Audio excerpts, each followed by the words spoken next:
there, welcome to Reading Time with Dyuti. Today I'm going to be doing a book review on Percy Jackson and the Olympians, Book 2, The Sea of Monsters.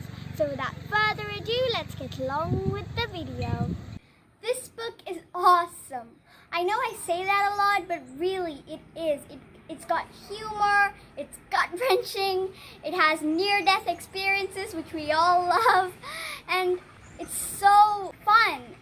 I think that this book is a great sequel to the first one, The Lightning Thief. If you haven't seen my review on that book, make sure to check in the description box down below. So this book starts off in the next summer after the events of The Lightning Thief. Camp Half-Blood is in serious trouble. You remember Talia from the first book, right? Yeah. You know the girl who sacrificed herself for Annabeth and Luke while they were on the run? Her father, Zeus, took pity on her and turned her into a tree that guards Camp Half-Blood and protects it. Well, that's kind of the problem in this book. Talia's pine tree is, poisoned. And if Talia's pine tree dies, the protection of Camp Half-Blood dies as well. There's only one cure. That's right, the Golden Fleece.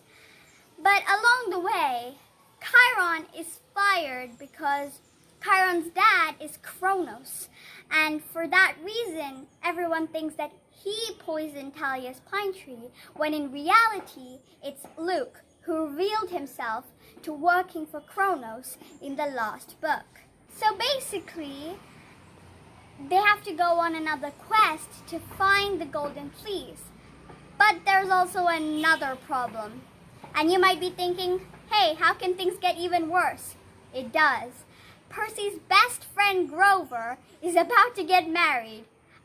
I know that kind of sounds funny, but about to be married to a Cyclops who thinks Grover is a lady Cyclops. I know, kind of funny, but basically he's kidnapped and he only has a few days before the Cyclops finds out that Grover is not a Cyclops and he's actually a sheep.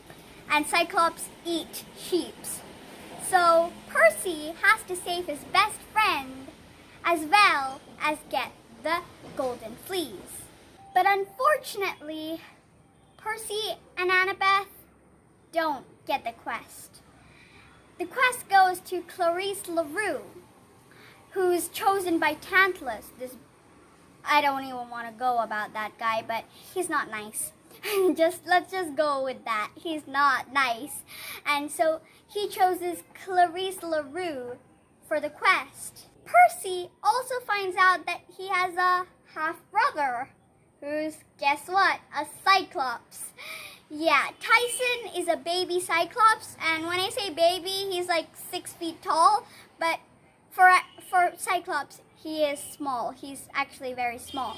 This Cyclops, Tyson, is Poseidon's son, which makes him Percy's half-brother. So at first, Percy's like, nah, he's not my brother. He's very ashamed of it, but by the end of this book, Percy really starts to appreciate Tyson better. So, the prophecy given to Clarice goes like this. You shall sail the iron ship with warriors of bone. You shall find what you seek and make it your own. But despair for your life, entombed within stone, and sail without friends to fly home alone. Even though the quest is given to Clarice, Percy, Annabeth, and Tyson go anyway because they have to save Grover as well. We also learn more about Annabeth's past. Of course, in The Lightning Thief, we do know a little bit about Annabeth. The fact that she does not get along with her father, and the fact that she ran away from home when she was 7, befriended Talia Grace, who's the daughter of Zeus, and Luke Castellan, who goes on to betray her, who's the son of Hermes, and goes to make it to camp, but because Talia doesn't make it, and she's turned into a pine tree, which protects the camp. But now we know a little more about Annabeth. We know all the adventures she, Talia, and Luke had while they were on the run. We know the real reason why Annabeth hates Cyclops, because it was the reason why Talia died. I'm coming to that. I'll tell you why I'm doing this for died, because she's not really dead, but we'll go to that later. And so we learn a lot more about Annabeth's past, and that's a good thing. So as usual, Percy, Annabeth, and Tyson have to face a lot of difficulties to get the Golden Fleece and save Grover. They have to face Luke, who betrayed Annabeth and poisoned Talia's pine tree. They have to face Cirque, who's a sorceress, and there's actually a very funny scene that happens there. I'm not going to spoil things for you, but I'm going to say it anyway. She turns Percy into a guinea pig. That was so funny. Anyway, and they have to face the Cyclops, which is gonna marry Grover. That's funny too. Like I said, these books have a lot of humor in them. And they have to face a lot more monsters before they can get the Golden Fleece and save their best friend. So, before they get back to Camp Half-Blood and everything's happy again, Percy has another encounter with Luke. Yeah, and there's an epic battle. No, yeah, sort of. Luke and Percy do duel, and Percy sort of wins. He doesn't manage to kill Luke, but he wins the match with some help from Chiron. And when they do get back to Camp Half-Blood, we see that Kronos has a lot more to mind than weakening Camp Half-Blood.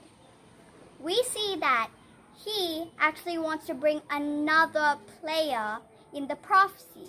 If you don't know what the prophecy is, it's about a person a child of the big three who reaches 16 has the power to destroy or save Olympus. So far everyone thinks it's Percy because he's the son of Poseidon. But since Kronos realized that Percy is not going to help him destroy Olympus, Kronos decides to bring another player into the piece. When Percy and Annabeth get the Golden Fleece and put it in the tree starts to heal. Unfortunately or fortunately, we'll get to that, it heals too well. The tree has the spirit of Talia, and the fleece heals the tree, and Talia, daughter of Zeus, comes back to life. Dun dun dun. I absolutely love this book, not just because it's humorous, but Riordan really knows how to make you laugh, how to make you cry. There are scenes where I feel very sorry for, especially for Annabeth, because we learn more about her past. We learn more about Tyson, and we also learn a lot more about this prophecy, which is going to come to play in the future books. And overall, this book is so good. I give it 2 thumbs up. I certainly love it. And I recommend anyone who's above 12 or who's in elementary school to read it. Hope you liked the video, and make sure to like, share and subscribe to my channel for further updates. I'll see you later. Bye!